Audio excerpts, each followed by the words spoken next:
नमस्कार, मैं दिव्या आपका हिंदी खबर में स्वागत करती हूं। देश में इन दिनों चुनावी बिगुल बज चुका है। साल के अंत तक 5 राज्यों में विधानसभा चुनाव होने हैं और उसके बाद साल 2024 में लोकसभा चुनाव। चुनावों को देखते हुए राजनीतिक पार्टियां अपनी कमर कसकर मैदान में उतर चुकी हैं और अपने अपने तरीकों से वोटरों को लुभाने की कोशिश कर रही है। विपक्ष की बात करें तो वो केंद्र की मोदी लहर को रोकने के लिए साथ आ गए हैं और इंडिया गठबंधन बनाकर एकजुट होकर के चुनाव लड़ने की योजना बना रहे हैं। वहीं बीजेपी के सामने भी कड़ी चुनौती है, क्योंकि 2 राज्यों की विधानसभा में कांग्रेस का पलड़ा भारी है। क्या ऐसे में बीजेपी अपनी सरकार बनाने में कामयाब रह पाएगी या इंडिया गठबंधन को इसका फायदा मिलेगा? एक एक करके जानते हैं 5 राज्यों की चुनावी स्थिति। जिन 5 राज्यों में विधानसभा चुनाव होने हैं वो है राजस्थान, मध्य प्रदेश, छत्तीसगढ़, तेलंगाना और मिजोरम। राजस्थान की बात करते हैं। राजस्थान में 200 विधानसभा सीटें हैं और वर्तमान में कांग्रेस की सरकार है, लेकिन इसके विपरीत 25 में से 24 लोकसभा सीटों पर तो बीजेपी का कब्जा है। ऐसे में दोनों पार्टियों के बीच इस राज्य में कड़ी टक्कर है। वहीं कांग्रेस के खेमे में 2 बड़े नेताओं के बीच गुटबाजी होना और दंगे और आपराधिक जैसी घटनाओं का राज्य में इजाफा होना, इन सभी कारणों का जो फायदा है वो बीजेपी उठा सकती है।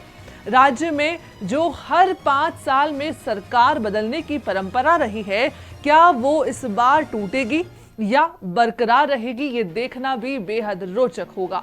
बात अब मध्य प्रदेश की करते हैं।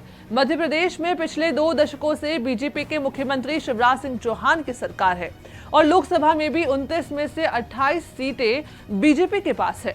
इतने लंबे समय से सरकार में रहने के बाद भी इस राज्य में अपनी सरकार कायम रखना बीजेपी के सामने एक कड़ी चुनौती होगी, क्योंकि प्रदेश में दलित, आदिवासी और महिलाओं के साथ अपराध बढ़े हैं, जिसका खामियाजा बीजेपी को भुगतना पड़ सकता है। इसके साथ ही मध्य प्रदेश में इंडिया गठबंधन का एकजुट होकर के आना कई सीटों पर चुनावों को प्रभावित कर सकता है। छत्तीसगढ़ की बात करते हैं, जहां वर्तमान में छत्तीसगढ़ में कांग्रेस की सरकार है, लेकिन लोकसभा में 11 में से 9 सीटें फिर भी बीजेपी के पास है। ऐसे में दोनों पार्टियों का पलड़ा भारी है और अपनी सत्ता बनाने का दबाव भी। विपक्ष अपनी योजनाओं के ऐलान के साथ जहां जनता का समर्थन हासिल करने में जुटा है, वहीं विपक्ष के साथ आने से बीजेपी को चुनाव में चबत लग सकती है। तेलंगाना की बात करें तो तेलंगाना में 119 विधानसभा सीटें हैं, जिसमें से बीजेपी के खाते में मात्र 5 सीटें और लोकसभा में 17 में से केवल 4 सीटें ही बीजेपी के पास है। यानी कि बीजेपी को यहां पर अपनी सीटें बढ़ाने के लिए काफी जद्दोजहद करनी होगी।